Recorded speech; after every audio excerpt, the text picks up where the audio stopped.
I left the restaurant for a short period of time. Well, because when we did Magic, you weren't working there as a chef, if I remember correctly. You had prior to that. Right. But I think I left and I put together an educational magic show. You did the libraries. That I did for the libraries. And I wanted to pursue magic full time. And at the same time, I separated from my ex-wife. And at that point, I realized I can't be this on-call magician. I can't go sell myself and have someone call me Friday afternoon. Hey, are you available tonight? And I say, well, let me see if I can get a sitter. It just didn't work. So I wound up going back to the restaurant in around 2011. I worked some other chef jobs. And I went back to the restaurant and I stayed there until the pandemic hit in 2020. So I just went back and I didn't do any more magic. Once I went back there, I still did magic, but not at the restaurant. I changed that whole vibe up and I was just really concentrating on cooking. And that's crazy to do. I kind of put the magic on the back burner for So you were a while. just the head chef there then for I was for the next years. 11 or 9 years, and until the pandemic hit, and that what happened to the restaurant during the pandemic? I assume it closed, like every restaurant, I guess across America, they shut them down. Yeah, and only takeout. And we did only takeout. Yeah. And I had like my elbows hurt from like flipping saute pans. I couldn't lift my arm. My shoulders were shot. I couldn't lift my arms above my head. And so when everything shut down, I stayed home for 2 months. And after 2 months, I was like, man, I can move again. And then they called and they say, hey, the restaurant's opening up. Are you ready to come back? And I was like, you know what? No. No. I'm like, I feel good for the first time in a decade. Wow. And I'm like, I'm not going to go hurt myself again. So I retired as a chef. I did go back. I worked as the host for another year. And then I left completely. And at that point, I had started my TikTok, during that pandemic period. What influence made you want to post on TikTok? Like, how did that come about? My kids did TikTok. How old are they now? What? Carly and Kenna. And Kenna. Carly's 22, and Kenna's going to be 21. Oh my God, they were at the end of in January. You were so small. Yeah, but they were smaller. No, they were like 3 and 4. Yeah, maybe 3 and 4. They were really, really tiny. And they're adults now. Carly works. She works in a paint store at Sherwin-Williams. She's a paint expert, and her little sister, she's a junior up at UNR. UNR? Yeah. So they grew up. Time is a terrifying. Time just flies. And now it makes sense why TikTok. I was like, so your kids, they were like, so they were doing TikTok, and so when I started TikTok, I wasn't cooking. I would kind of do weird food things, but I was like just doing trends and just being stupid. I was getting drunk and like just jumping off my diving board into the pool and just like whatever it took to like try to get some views. And then one day I thought, maybe I'll try cooking some food. And I'd always tried cooking. Like I'd had a YouTube channel since 2015. That's right. And I was trying Wasn't it called Old School Kevmo? It was Old School Cookery. Old School Kevmo was magic. Kevmo, yes. Okay. Old School Cookery. So you kept the same username. I kind of kept the same name. And I realized I was like, when I was doing it on YouTube, I was trying to be like, hi, everybody. I'm Chef Kevin. Today we're going to, and people were like, whatever. And they scroll. They didn't want to see that. And it wasn't until I decided like one day, okay, I'm not going to comb my hair. I'm not going to tell them who I am. I'm just going to get on there and cook and have fun. And it clicked. It just like, and that was that YouTube first or? No, that was when the pandemic hit. So that was on TikTok. And it's like, I got rid of the formalities. Yeah. I quit trying to be fancy. And I guess I was starting to just be myself. You dive in and right into it. It's like, like if you want to write a script, a book, and you like try to overthink, what should you do? And we will sit down with Ashton, we'll write so many things. And we're like, brother, what should we write?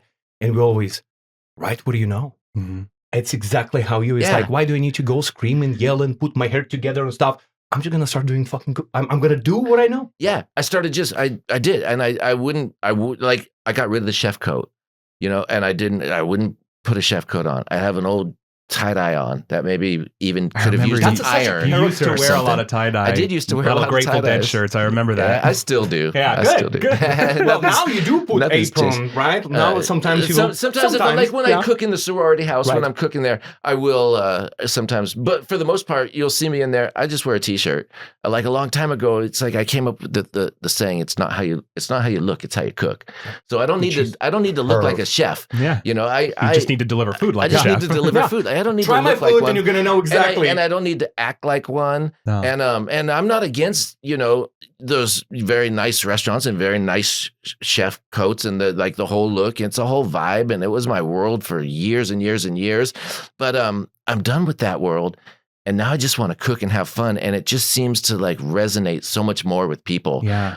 Now that I'm just being myself and not trying to be something somebody else. else. Well, and your format, it comes through so clearly because you do the voiceover usually when I see do, TikTok, I you do. You record the voiceover like afterwards, but it parallels what you're doing.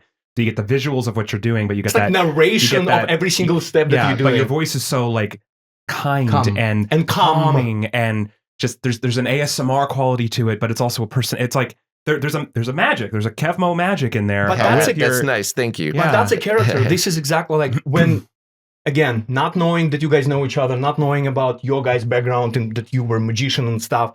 When I came across with Trilogy Media account and, you know, your videos were on my feed, on our feed, and I clicked it because the way you look, because your calmness, the way you just said, it feels like I'm watching my freaking neighbors from next door.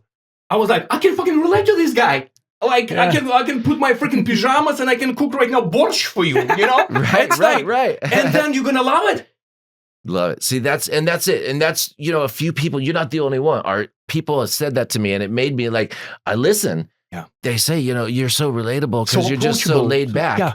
And I'm like, I've never okay, seen then I'm you gonna angry ever. Ever. Have you seen him I'm angry? sure you have. No. How did you meet Katie?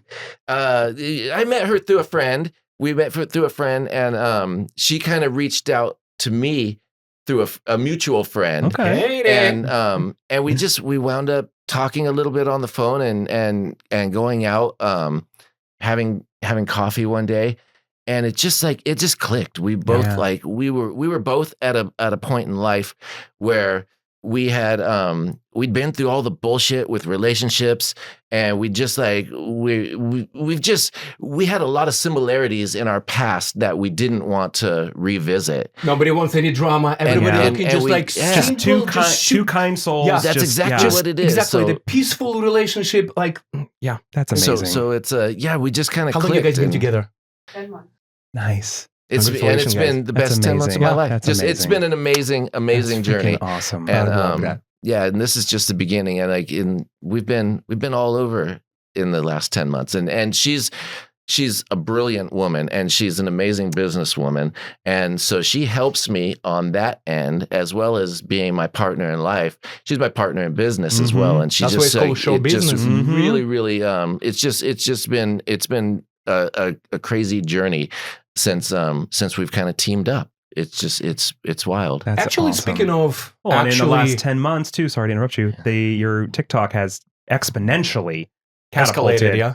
And there's definitely a parallel there with, at least I The can speak growth. from my experience. You know, when you're mentally in the right space, you're happy. You don't have this other shit, whatever it is.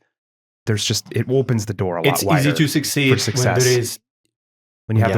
the right Yeah. person. There's and you're right. There's like a formula that is like finally come together, and with us,